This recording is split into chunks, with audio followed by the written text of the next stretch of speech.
And we're back with TSPN, and I'm here with Pat Porto. Pat, how are you doing? Good morning, I'm fine. We've been having a good conversation here. About many things. Lots of things. That's Yes. right. We won't talk about some of this. That's good. Now, you are the Family Resource Services Coordinator for ATCA? For ATCA, And yes. what do you do in that position? I asked if it had anything to do with the Family Resource Centers, and no, it does not. ATCA does also have the Family Resource Centers, Right. but my job is different from that. I do parenting education and home visiting, Okay. and I'm based in Jackson.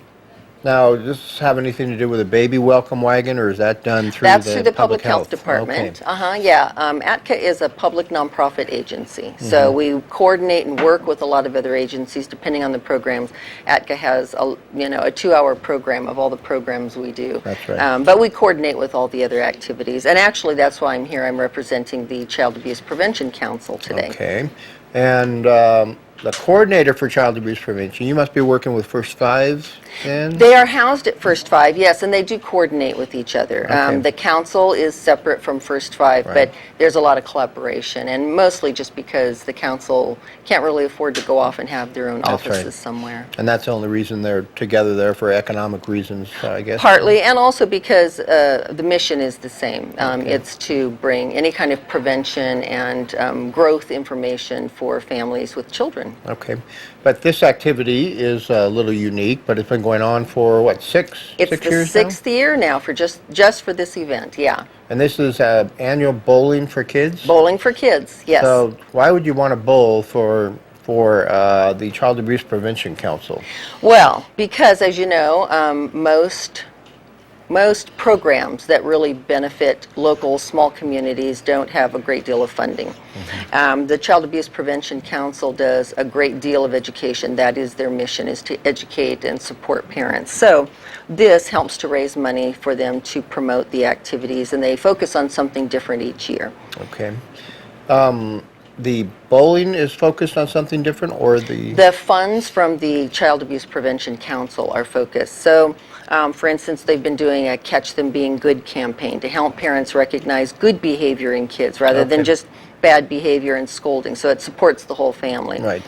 This year is actually part of Bowling for Kids is a kickoff to their campaign this year, which is going to be Period of Purple Crying.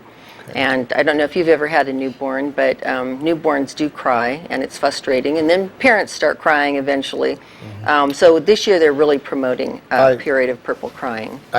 Two things I can bring up quickly. My daughter had her second child was not jaundice, but what? Colicky? Colicky. Yeah. For 3 months. Yeah. And she cried almost nonstop for 3 months. Yes. And to the point where it was literally driving my daughter nuts, because, I mean, that happens. Yes, it does. And I just happened to visit her one day when she was at her wit's end and didn't know what to do. And I think it snapped her out, because she was starting to, I mean, as any mother would do, you get so frustrated, you don't know what to do. Then you Yes. start getting, the anger starts coming in. So, but And that's sleep not, deprived. Yeah. And then if you have other children, you're still tending to all your other Right. duties. Well, Period of Purple Crying is, it's a DV to help parents, to let them know, even without colic, which Great. is a certain condition, that babies cry a lot when they're newborns, and that it's normal. So we're really trying, it saves families a lot of stress, and again, just wondering, what's wrong with my baby. I was reading So- something the other day, and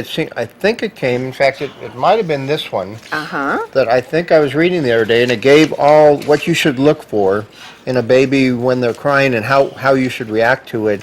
That's But it actually right. has some really common sense ideas if people look at it, so they won't get frustrated. Yes, and again, part of it is that support. Our age, again, the Child Abuse Prevention Council, that's what they raise these funds for, like Bowling for Dollars, is to help to provide DVDs so we can go to families and help them. Now, this one says it only takes a minute, so that's the name of the... It only takes a minute is the motto of Child Abuse Prevention Council. Okay. Yes.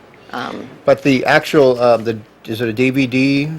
Yes, the Period of Purple Crying is, yeah. And that will be available to anyone? That's available to all families with newborns in Amador County, and also the Baby Welcome Wagon provides those too. Just another quick example, which is really horrific, is the gentleman, if you want to call him that just abused his child in Sacramento, who he said was crying. Yes. So he proceeded to bite the child's nose off and then caused serious damage to the baby's head, I think, of skull fracture. And Yeah. so that's what it could lead to, and it was all because he said the baby was crying and couldn't Yes. get it to stop. Well, that's an extreme case, but But even less extreme cases are still very frustrating to That's right. families. So and just a little bit of shaking can do severe damage to a baby, too, yes, correct? yes, oh, absolutely, yeah, and sometimes long-term, not something that's immediate. It can be long-term, learning disabilities and other kinds of behaviors that can damage a child as they grow. We could So- go this all day. Let's talk about the bowling alley. Okay. Bowling alley real quick. So, well, part of the reason that we do the bowling for kids is to raise money to provide those kinds of informational services. It is on March 29th. Saturday? From 11 to 2. It's the kickoff for the Child Abuse Prevention Month, which is April, all the month of April. Okay. It's at Gold Country Lanes. That's on Ridge Road. Yes, and we can still take teams. We have about 15 teams signed up, but we can have more teams. Only takes 5 people to create a team, and of course it is to raise money. So Do you have to be a good bowler? no, and it's all ages. I All didn't have ages. to ask that because I bowled before. So. Well, it's dangerous when I bowl. So. Yeah. Okay. But you can still call, you can make donations, of course, just to support the team. If you want to form a team, you also raise some money for that. But we have a lot of other fun things to do. There are interactive things. There's some guessing games, how many pennies in a pin. The teams all win prizes for different things. There actually is it's a Pro Bowl pin trophy, and it has your plaque on it with your name as the highest scoring team. But we have fun things too. There's going to be a wall. Do you have a lowest scoring team? No. They could add that. We should have a lowest scoring bowler, and I would join that team. You have a highest score, youngest bowler, most stylish shoes, and most original team names. Yes. Not the names that I saw in intramural sports in college, but you could come up with something creative. Creative, yes, yeah, creative and family friendly. Yeah. Okay. So we also have an interactive wall poster for Catch Them Being Good. We're going to have a food drive for the food bank, hoping for kid-friendly foods too. Okay. Can you stick around till the end and give us a little more information? Sure. Okay, and it's Saturday, March 29th from 11 to 2 at Gold Country Lanes for Yes. the bowling for For- child abuse prevention. Yeah, that's right, bowling for kids. Okay, Pat, Sixth thank annual. you for being here. Thanks. All right, we are going to go to a break and be right back with the Rome segment. You're watching Amador County's local television network, TSPN.